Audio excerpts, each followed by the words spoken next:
मेरे यहाँ पर पूरी करो, महादेव का आशीर्वाद रहे।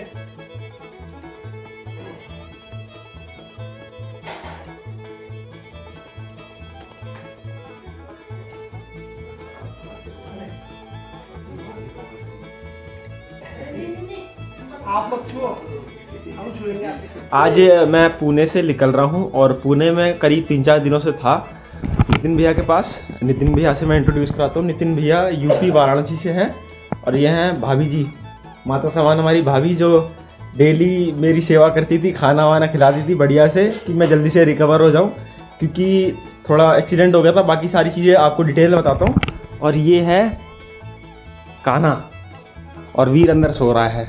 तो वीर को तो मैं आपको वैसे वीडियोस में मिला दूंगा उसे सोने देते हैं, छोटा है। तो बाकी हम चलते हैं और डिटेल में आपको बाहर बताते हैं क्या क्यों मैं इतने दिनों से रुका हुआ था।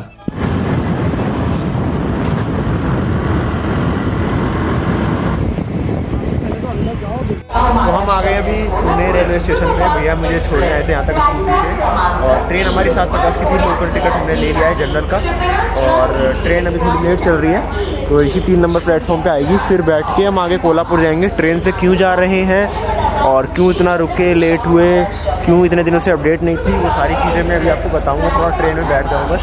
बाकी देखो कितना सारा सामान ले रखा है मैंने। हाँ, अभी बैठ गया हूँ आदि कोल्हापुर एक्सप्रेस, पुणे से कोल्हापुर के लिए। इसका ट्रेन नंबर है 11049, जिसका जनरल का टिकट था करीब 130 रुपये का, और मुझे वो जहाँ पर टिकट कटवाते हैं ऑनलाइन, तो उनने मुझे दिया 135 रुपये का, 5 रुपये एक्स्ट्रा लिए, कोई बात नहीं। और अभी वड़ा पाव ले लिए, वड़ा पाव खाते हैं और चलते हैं। इसमें मैंने अपना ये ऊपर वाले जिसमें सामान रखते हैं अपना मैट बिछा लिया, जिससे मुझे कंफर्टेबल रहे और चोट में ज़्यादा दर्द ना हो और मैं कंफर्टेबली लेट सकूं। और सामान मैंने अपना सारा ये रखा हुआ है, एक ये वाला बैग है और एक ये वाला बैग है, और जूते भी ऊपर रख लिए। चलते हैं बाकी ट्रेन की आगे जर्नी में क्या क्या होता है वो दिखाता हूँ और पहुँचता हूँ कोल्हापुर।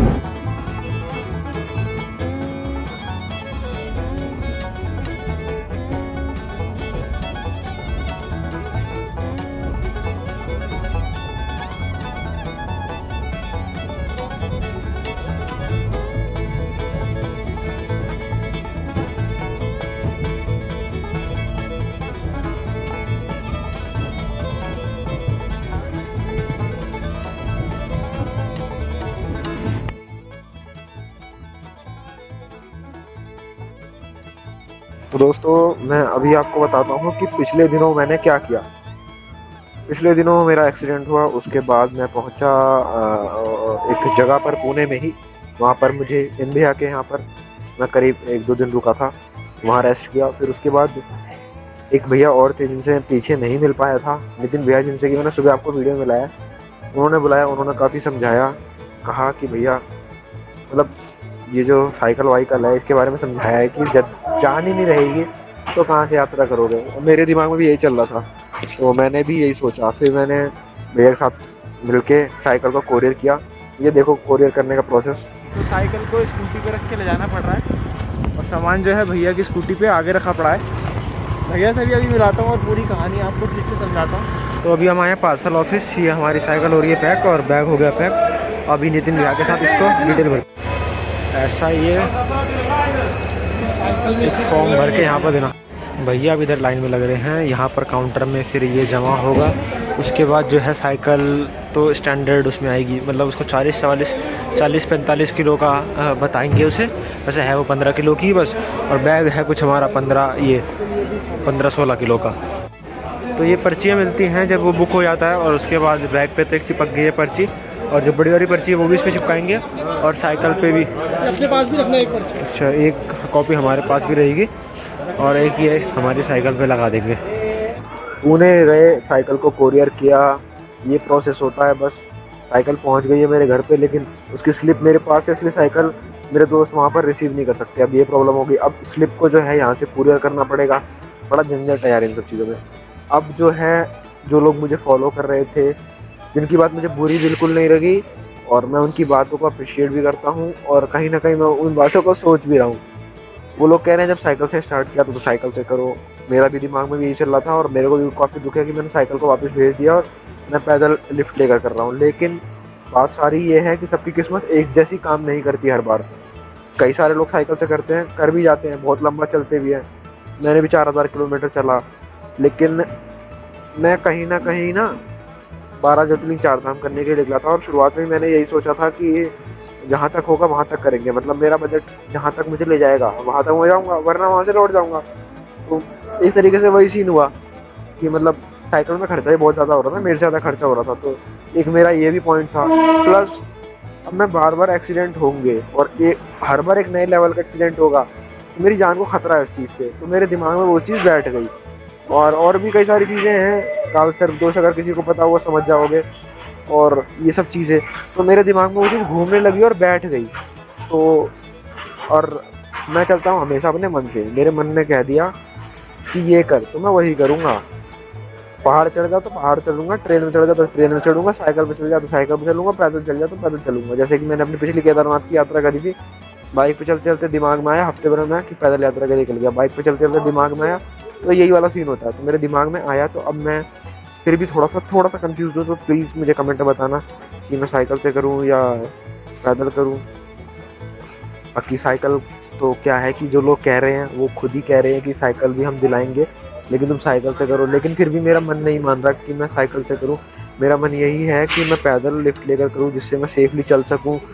और यही सब चीज़ें हैं। और बाकी मैंने पिछले 3 दिनों में 3-4 दिन जो भी हैं, नितिन भैया ने बहुत सेवा करी। अपना यूपी के थे भैया, तो काफ़ी कुछ मतलब कि अपना यूपी वाला खाना टेस्ट करने को, सही से प्रॉपरली यूपी का जो खाना होता है वो मिला मुझे टेस्ट करने को। क्या है ना कि हम जिस जगह रहते हैं उस जगह का ही खाना हमारे जीभ पे बैठ जाता है, तो ज़्यादा दिन अच्छा नहीं लगता बाहर का खाना। तो फिर वो घर का खाना मिला, अभी चेहरे पे निखार दिख रहा होगा तुम्हें। तो और बाकी मैं जा रहा हूँ कोल्हापुर महालक्ष्मी जी का शक्तिपीठ मंदिर है, उसकी हिस्ट्री भी मैं आपको बताऊँगा। और मंदिर जो है स्टेशन से 2.5 किलोमीटर दूर है, तो वहाँ जा रहा हूँ, वहाँ दर्शन करूँगा। उसके बाद 1-2 दिन वहाँ रुकूँगा, फिर और डीपली सोचूंगा कि क्या करना चाहिए आगे के लिए, फिर आगे बढ़ूँगा। और बाकी तुम भी बताना क्या हो सकता है, क्या कर सकता हूँ मैं, कैसे चलना चाहिए, क्या करना चाहिए। कुछ दिमाग काम ही नहीं कर रहा भाई। बाकी डेली अपडेट्स के लिए आप मुझे इंस्टाग्राम पे फॉलो कर सकते हो। मेरी इंस्टाग्राम आईडी का नाम है रोहित राय 52, और फेसबुक पे आप मुझे रोहित राय मुसाफिर के नाम से भी सर्च कर सकते हो।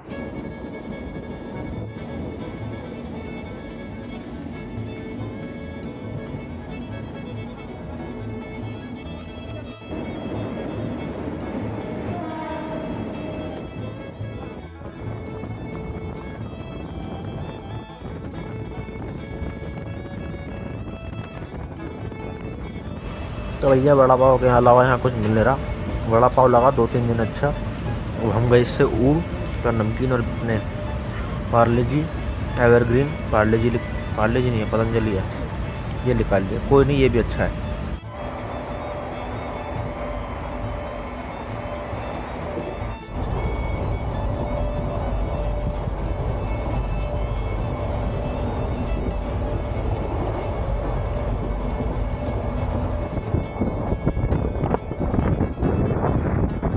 तो ये मेरी सीट पे आपको दिख रहा है कि मैंने कैसे मैट बिछा लिया है।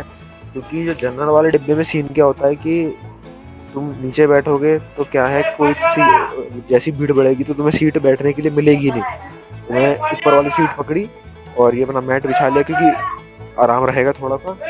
और मैं अपना अकेले बैठा रहूँगा। नीचे क्या है, कोई ना कोई आता जाता रहता है, बैठो उठो ये सब करो, बस अपना यहाँ मस्त हो गया, सो जाओ। तो हम आए थे इस ट्रेन में, हजरत निज़ामुद्दीन से अहमदाबाद वाली ट्रेन है जो भी है। अभी हम उतर गए हैं और हम जा रहे हैं आगे की तरफ। ये है कोल्हापुर रेलवे स्टेशन से बाहर का नज़ारा। कोल्हापुर रेलवे स्टेशन का नाम वैसे है श्री छत्रपति शाहू महाराज टर्मिनल। तो दोस्तों, मैं कोल्हापुर में यहाँ पर एक डोरमेट्री लेकर रुक गया हूँ, जिसका चार्ज है कुछ 250। मुझे डोरमेट्री लेनी पड़ी क्योंकि जब हम बिल्कुल मेन सिटी में होते हैं तो हमें कोई कैंपिंग की लोकेशन नहीं मिलती, और प्लस मेरी चोट की वजह से मैं ज़्यादा इधर उधर घूम नहीं सकता। तो मुझे ये मजबूरी में डोरमेट्री लेनी ही पड़ी। और जो सस्ती थी थोड़ी, वो थी 150 रुपये की, वो थोड़ा और दूर थी। तो फिर मैंने सोचा क्या दूर जाऊँ, यहाँ पर रुक गया। ये स्टेशन के नज़दीक है, जिससे कि मैं कभी आगे बढ़ना रहा, कल को भी अगर नॉर्मल नहीं लगा तो स्टेशन से जा सकते हैं। तो फिर ये सामान यहाँ पर लॉकर इसी के नीचे है। ठीक है जो भी है, देखते हैं।